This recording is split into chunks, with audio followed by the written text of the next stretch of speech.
दक्षिणा गोविंद ने प्रदान करी। लौट के वापस मथुरा आए।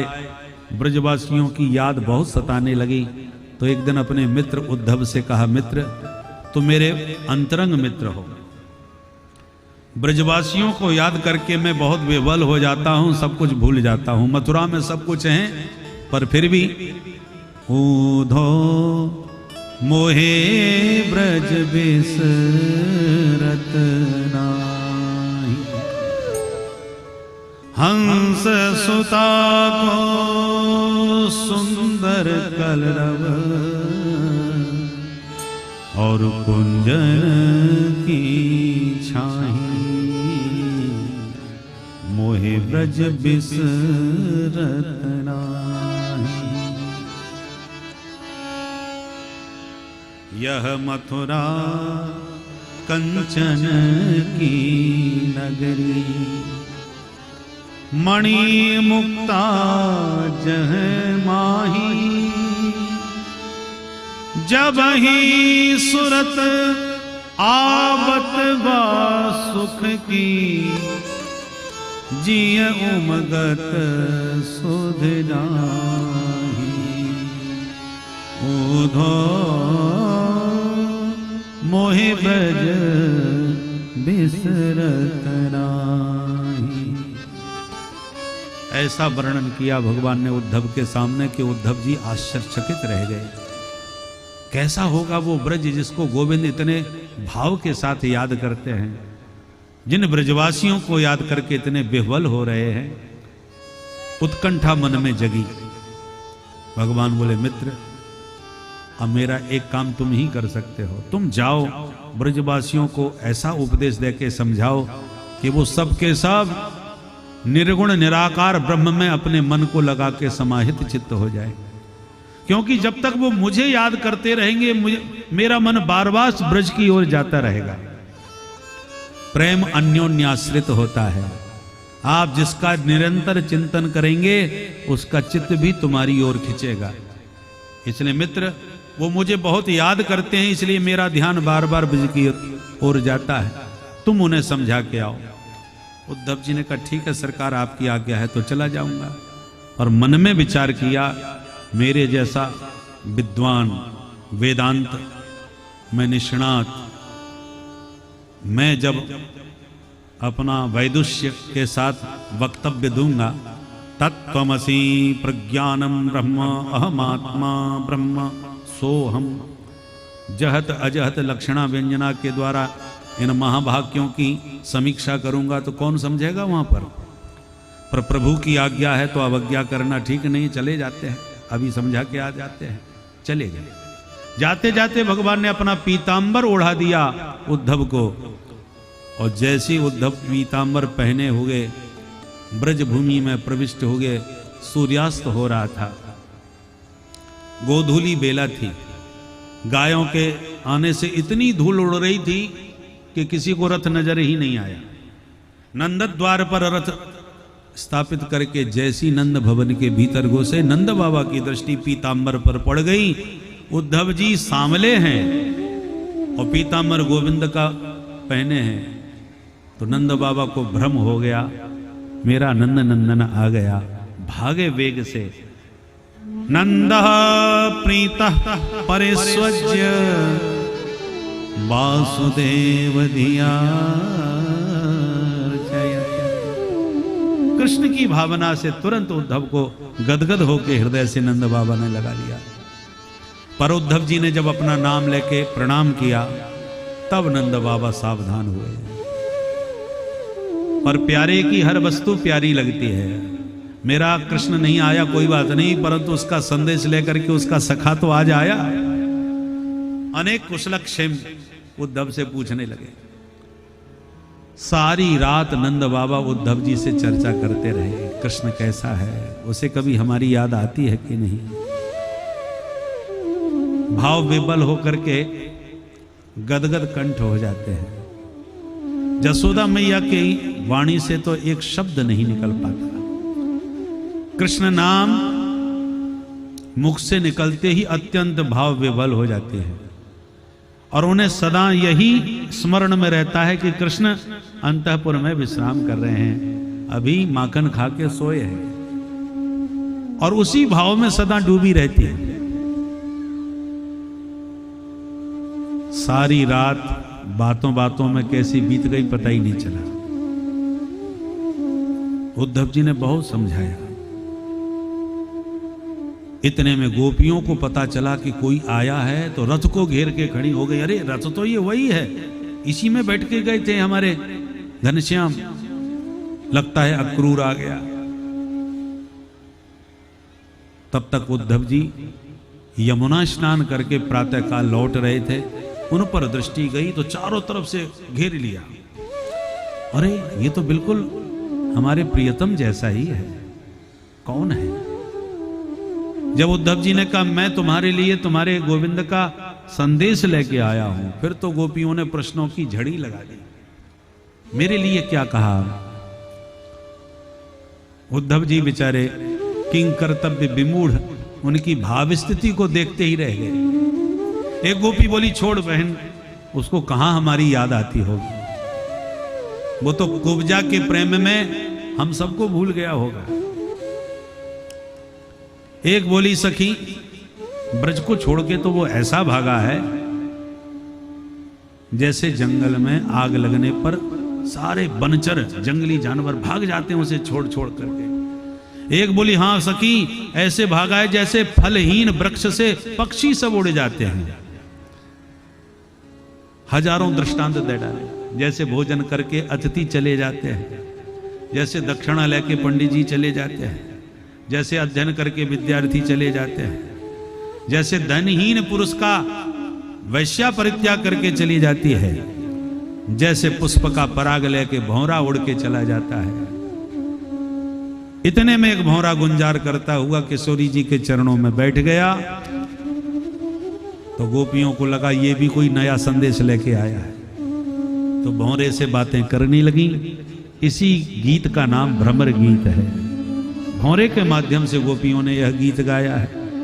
मधुपकितव बंधो मास्पृशांग्रीं सपत्न्या, मधुपकितव बंधो मास्पृशांग्रीं सपत्न्या, कुच विलुलित माला कुंकुमस्मश्रुभिः,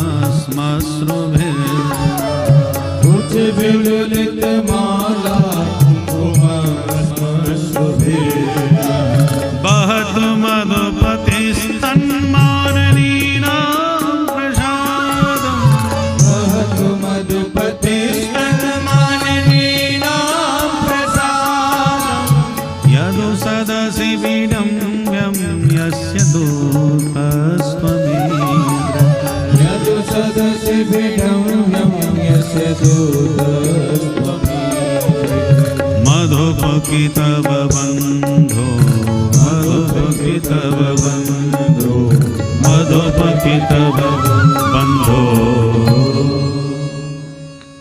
काचित् मधुकरम दृष्ट्वा, ये काचित कौन?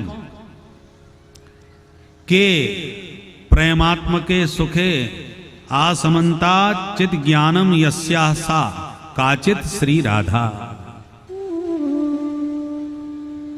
का नाम सुख का है। कौन सा सुख? प्रेमात्मक सुख।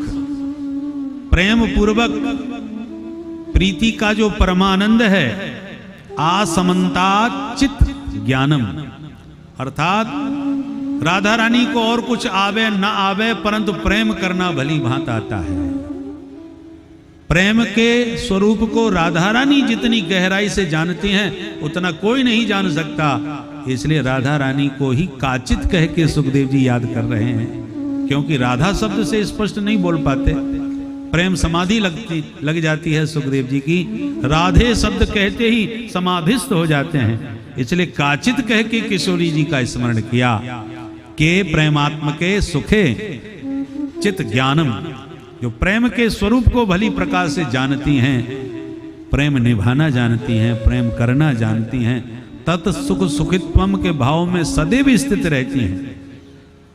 ऐसी किशोरी जी राधा रानी भौरे से बातें कर रही है। अरे भ्रमर, तू उसी कपटी का भेजा हुआ है और जहां अत्यंत प्रेम होता है ना, वहीं खरी खोटी सुनाने का अधिकार भी खूब होता है। इसलिए किशोरी जी ने खूब कहा, अरे कपटी के सखा, जैसा तू सांवला काला, बाहर से ही काला नहीं है, पेट का भी काला है, ऐसा ही तेरा स्वामी वो भी जन्म जन्म का कपटी है।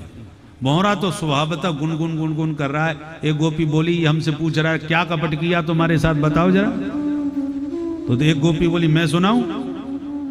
एक बात बता भौरे, भाइयों में लड़ाई झगड़े भी होते हैं, फिर राजीनामा भी हो जाता है। अच्छे पढ़े लिखे भाई जब आपस में लड़ बैठते हैं तो बंदर तो 24 घंटे ही लड़ते रहते हैं। बंदरों की तो प्रकृति है, आपस में लड़ते रहेंगे नेक नेक बात पर। और तुम किसी बंदर को पकड़ लो, फिर देख लो सारे बंदर तुम पर हमला कर देंगे, सब संगठित हो जाएंगे एक क्षण में। इन बंदरों से ही हमें सीख लेना चाहिए। ऐसी कौन जाति है ऐसी कौन सा वर्ण है जिसमें भेद न हो। सारे भेद भावों से ही भरा हुआ है संसार। केवल सनातनियों में ही भेद नहीं है, वर्ण व्यवस्था के रूप में 4 भेद है, ब्राह्मण क्षत्रिय वैश्य शूद्र। केवल हिंदुओं में ही भेद नहीं है, क्या मुसलमानों में नहीं है? सिया हैं, सुन्नी हैं, पठान हैं, आदि आदि कई भेद हैं उनमें। परंतु इस्लाम जब खतरे में पड़ता है तो केवल वो मुसलमान होते हैं, सिया सुन्नी के सारे भेद भूल जाते हैं। बंदरों में भी यह देखने को मिलता है। पर हम ही लोग हैं। झगड़ा किस में हो गया? बोले साहब जाटों में हुआ है और मुसलमानों में हुआ है। किस में हो गया? बोले ठाकुरों में हुआ है, ठाकुरों से मुसलमानों में हो गया। अरे भैया केवल ठाकुरों से हुआ है, तुम हिंदू बुद्ध हिंदू नहीं है क्या? जब देखो महाभारत का सिद्धांत है, अब कथा तो लंबी है इसलिए विस्तार से नहीं सुनाएंगे, संकेत में सिद्धांत का ही संकेत करते हैं। जब पांडव वनवासी थे, कौरव उन्हें दिन रात सता रहे थे, उसी समय गंधर्वों ने हमला करके दुर्योधन को जीत लिया, बंदी बना के ले जाने लगे। तो भीमसेन नाचने लगे, अच्छा हुआ कि दुष्ट ने हमको बहुत सताया, अब पड़ा पल्ले, अब ये अपने आप बिना लाठी टूटे ही सांप मर गया। युधिष्ठिर जी ने तुरंत फटकारा और भीमसेन से कहा तुम क्या बोल रहे हो, वो हमारा भाई है। अरे उसी ने तो हमारी दुर्दशा की है भैया।